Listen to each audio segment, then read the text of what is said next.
Hello friends, நம்ம short சொல்லி என்ன பார்க்க போகிறோம் அப்படின்னா, அனாயின்ஸில் படிக்கிற நவம்பர் டிசம்பர் 2025 ஸ்டூடெண்ட்ஸ் உங்களுக்கு M3 பேப்பர் வந்து நவம்பர் 24 வந்து இருக்கும். இன்னும் 2 நாள் வந்து டைம் இருக்குது. இந்த 2 நாளில் எப்படி நம்ம வந்து ப்ரிப்பேர் பண்ணலாம் அப்படிங்கிற ஒரு சில ஐடியா சொல்ல போகிறேன். இந்த ஃபுல் லிங்க் கீழே இருக்குது, கண்டிப்பாக போய் பார்த்துக்கோங்க. எப்படி வந்து M1 M2 M3யோட பேப்பர் அனாலிசிஸ் பண்ணும் அப்படிங்கிறத நான் ஒரு வீடியோவில் போட்டிருக்கேன், கண்டிப்பாக செக் பண்ணுங்கள். ஸோ அது மாதிரி ப்ரீவியஸ் இயர் கொஸ்டினை ஒரு குரூப்பில் ஷேர் பண்ண சொல்லியிருக்கேன், அதிலே போய் கண்டிப்பாக ஷேர் பண்ணுங்கள்.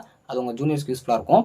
ஸோ ஃபஸ்ட்டு இந்த M3 பேப்பர் பொறுத்த வரைக்கும் அது discrete mathematics, DPDE, DCF, RPLA, FSLP இந்த மாதிரி இருக்க பேப்பரில் ஃபஸ்ட்டு உங்களுக்கு ஃபண்டமெண்டல்ஸை லேர்ன் பண்ணுங்கள். 5 யூனிட்ஸ்லேயுமே உங்களுக்கு என்ன கேட்டாலும் அதோட ஃபண்டமெண்டல்ஸ் நல்லா தெரிஞ்சிருக்கணும். ஃபார்முலாஸை ஒரு தனி பேப்பர் போட்டு எழுத பாருங்கள். கண்டிப்பாக நீங்கள் வந்து படிக்கிறீங்க அப்படின்னாலே சால்வ் பண்ணி தான் படிக்கணும். சும்மா ஜென்ரலாக தெரிஞ்சுக்கிட்டு யூடியூப்பில் வீடியோஸ் பார்த்துட்டு அந்த மாதிரி போனீங்கன்னா உங்களால் மார்க்ஸ் வேணால் எடுக்கலாம். அதாவது 1-2 கொஸ்டின் வேணால் அட்டன் பண்ணலாம். அதிலே மார்க்ஸ் வந்து ஃபுல்லாக கிடைக்காது. செஞ்சு பார்த்தீங்க அப்படின்னா ஸ்டெப் மார்க்ஸ்க்குமே வந்து எக்ஸ்ட்ரா மார்க் கிடைக்க நிறைய சான்ஸ் இருக்குது. ஃபார்முலாலாம் தனியாக எழுதுவீங்க, பேசிக்ஸ் நல்லா தெரிஞ்சு வச்சுக்கோங்க. இப்போ உங்ககிட்ட நான் செஸ் போர்டு விளாட கூப்பிட்றேன் அப்படின்னா உங்களுக்கு ஒரு பேசிக் ரூல்ஸ் தெரிஞ்சால் தான் உங்களால் வந்து அதை சால்வ் பண்ண முடியும். ஸோ உங்களுக்கு ஒரு ரூல்ஸே தெரியாமல் கூட்டு போனேன் அப்படின்னா உங்களுக்கு அதை எப்படி சால்வ் பண்ண தெரியாது. ஃபார் எக்ஸாம்பிளுக்கு நான் ஒரு சம்ம உங்கள்கிட்ட கொடுக்குறேன் அப்படின்னா அந்த சம்ம இதுக்கு முன்னாடி ப்ரீவியஸ் கொஸ்டினில் கேட்டுக்கலாம்.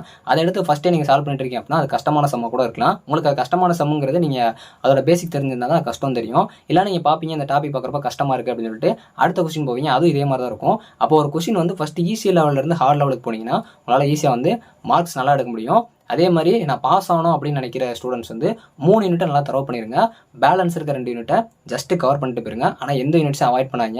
எல்லா கொஸ்டின்ஸுமே வந்து எடுத்து ரெஃபர் பண்ணுங்கள். ப்ரீவியஸ் கொஸ்டினை ரிப்பீட்டடாக கேட்டிருக்க மாடலாம் நிறைய சால்வ் பண்ணுங்கள். அவங்க கேட்டிருக்க நம்பர்லேயே மாற்றி சால்வ் பண்ணி கூட பாருங்கள். தியரம்ஸ் இருந்துச்சு அப்படின்னா அதோட லாஸ்ட் ஃபைனல் அவுட்புட் என்ன வருது அப்படிங்கிறத பார்த்து வச்சுக்கோங்க. ஸோ டிராயிங்ஸ் இருக்குது அப்படின்னா அந்த கர்வ் வரைகிற டயக்ராம் எல்லாமே கொஞ்சம் நல்லா பார்த்து வச்சுக்கோங்க.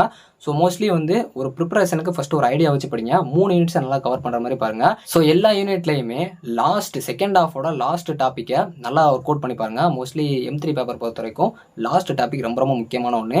ஃபர்ஸ்ட் ஹாஃப் செகண்ட் ஹாஃபோட லாஸ்ட் கொஸ்டின், அதாவது லாஸ்ட் டாபிக் வந்து கொஞ்சம் நல்லா பார்த்து வச்சுக்கோங்க. பேசிக்ஸை நல்லா படிங்க. ஃபார்முலாஸ் வந்து நல்லா சால்வ் பண்ணி பாருங்கள். டெய்லி ரிப்பீட்டடாக அந்த ஃபார்முலாஸ் வந்து படிச்சுட்டே இருங்க. ஏன்னா ஃபார்முலாஸை தனியாக போட்டு எழுதிங்க. அதே மாதிரி நீங்கள் ஒரு சம்ஸை ஒர்க் அவுட் பண்ணுறீங்க அப்படின்னா அந்த சம் ரெலவெண்ட்டாக இருக்கிறத ஒரு பேஜில், அடுத்து வந்து வேறு பேஜ், அப்படியே ஒவ்வொரு சம்மும் ஒரு கேட்டகரைஸ் பண்ணி படிச்சிங்க அப்படின்னா உங்களுக்கு ரிவைஸ் பண்ணுறதுக்கும் ஈஸியாக இருக்கும். செஞ்சு பாருங்கள். எவ்வளோ இந்த பேப்பரில் ஹார்ட் ஒர்க் போகிறீங்களோ அதுக்கேற்ற மாதிரி தான் உங்களுக்கு மார்க்ஸ் கிடைக்கும். ஸோ பாஸ் ஆகணும்னு நினைக்கிற ஸ்டூடெண்ட்ஸும் சரி, நல்ல மார்க்ஸ் எடுக்கணும்னு நினைக்கிற ஸ்டூடெண்ட்ஸும் சரி, எல்லாருமே வந்து ஹார்ட் ஒர்க் போட்டு கண்டிப்பாக ஸ்மார்ட் ஒர்க் பண்ணுங்கள். உங்களால் நல்ல மார்க்ஸ் எடுக்க முடியும். So all the best friends. இந்த ஃபுல் வீடியோ லிங்க் கீழே இருக்குது. ஸோ அதெல்லாம் பார்த்துக்கோங்க. Thanks for watching.